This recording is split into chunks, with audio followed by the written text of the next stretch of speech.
In our last episode, Europe burned, and the empire was not spared from the flames. Arab sheikhs, Kurdish beys, and Mesopotamian tribes rose against the Tanzimat. Armies marched, provinces burned, and debts mounted. For Abdulmecid, as for Franz Joseph in Vienna, the lesson was brutal.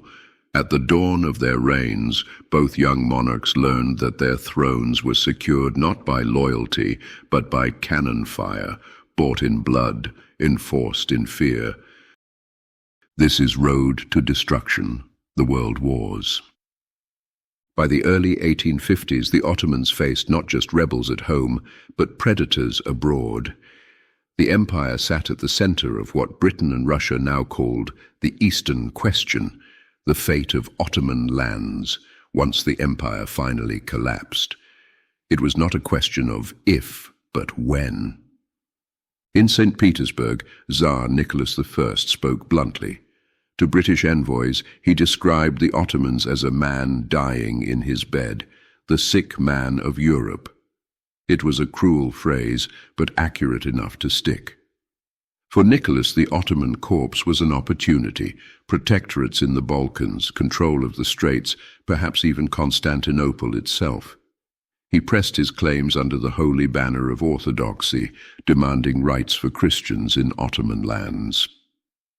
But every diplomat knew it was power, not piety, that drove him. Only a few years earlier, Nicholas had marched his armies into Hungary to save Franz Joseph's throne from collapse. In Vienna, he was hailed as the savior of monarchy. In Istanbul, the same intervention looked like a warning. Today, Hungary; tomorrow, the Balkans. In London, Lord Palmerston watched warily. Britain needed the Ottoman Empire alive, at least long enough to block Russia's route to the Mediterranean and beyond to India. To Stratford Canning, now Lord Stratford de Redcliffe, Britain's towering ambassador in Istanbul, the Ottoman court became his personal stage. Urbane, domineering, and untiring, he coaxed, lectured, and bullied Abdulmecid as though he were a schoolboy monarch, steering reforms when convenient and vetoing them when not. For conservatives in Istanbul, Stratford was no ambassador. He was the empire's real vizier. In Paris, Louis Napoleon, soon to crown himself Napoleon III, weighed prestige against profit. He positioned France as the Catholic champion in the holy places of Jerusalem, demanding privileges at shrines and monasteries. What seemed like theology was really strategy, a pretext to box out Russia and reassert France's grandeur after decades of humiliation. And in Vienna, Franz Joseph owed his very crown to Nicholas's bayonets. The Habsburg Emperor had survived 1848 only because Russian troops drowned Hungary's revolution in blood. It seemed natural that Austria would remain loyal to its northern ally, yet gratitude has a short life in empire. The price of Russian aid was high, and with Europe already shaping itself against St. Petersburg, loyalty could turn into isolation. Austrian ministers whispered that Nicholas's ambitions in the Balkans threatened Vienna as much as Istanbul. Within a few short years, Austria would be forced to choose between memory and interest, and whichever path it chose, it would make enemies either of Russia or of the rest of Europe. For Abdulmecid, the humiliation was acute. In his own palace, he was no longer seen as sovereign, but as a patient, examined, diagnosed, and prescribed to by foreign doctors who all disagreed on the cure. To his subjects, the insult, sick man, began to feel true. Every Bayou to Europe confirmed that their sultan no longer stood above the powers. He bowed among them. No longer an empire of half a millennium, but Europe's plaything. Yet Ottoman weakness remained too valuable to waste. European bankers extended credit, underwriting the empire's fragile reforms. European officers advised its armies, and European engineers drew plans for new rails and ports. To London and Paris, the Tanzimat was not a sovereign program, it was leverage. The empire's arteries were already being mapped, with thoughts of who would inherit them when the sick man finally expired. The Suez, still just a dream, gleamed in their imagination. By 1852, the Black Sea had become a stage for the empire's fragility. The Ottoman fleet, still reeling from decades of reconstruction and reliant on European advisors, patrolled waters that Russia now eyed with ambition.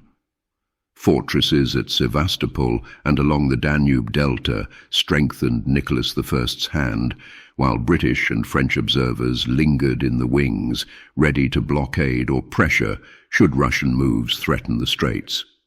Istanbul's control over the Bosporus and Dardanelles, once a symbol of imperial sovereignty, now felt more like a fragile promise than a reality. Financial dependence deepened the vulnerability. Loans floated through Galata banks to fund naval repairs, fortifications, and new steam frigates, all under the watchful gaze of British financiers. Every piastre spent on ships or garrisons tied the empire closer to European oversight.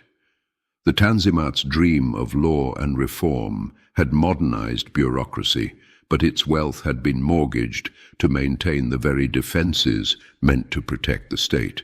Diplomacy further complicated matters. Abdulmecid remembered the promise made by Mahmud II to Nicholas I, alongside the guarantee of safeguarding the Black Sea against Russia's enemies, that the Ottomans would safeguard Orthodox subjects, a promise now recalled in St. Petersburg to justify interference. Across Europe, France and Britain maneuvered to keep the Ottoman corpse breathing, each exploiting instability to secure influence over the straits, trade routes, and the ever-coveted access to the Mediterranean and Suez. With the Ottoman army stretched thin, provinces simmering with unrest, and European powers circling like predators, Abdulmecid faced a terrifying calculus. Every move toward reform or defense risked provoking rebellion at home or intervention abroad. The empire's sovereignty was a tightrope, and the winds of Europe's politics were already gusting toward storm. And then came the spark. In Jerusalem, Orthodox and Catholic monks brawled over the keys to the Church of the Nativity, a quarrel of candles and doorways that spiraled into a diplomatic crisis.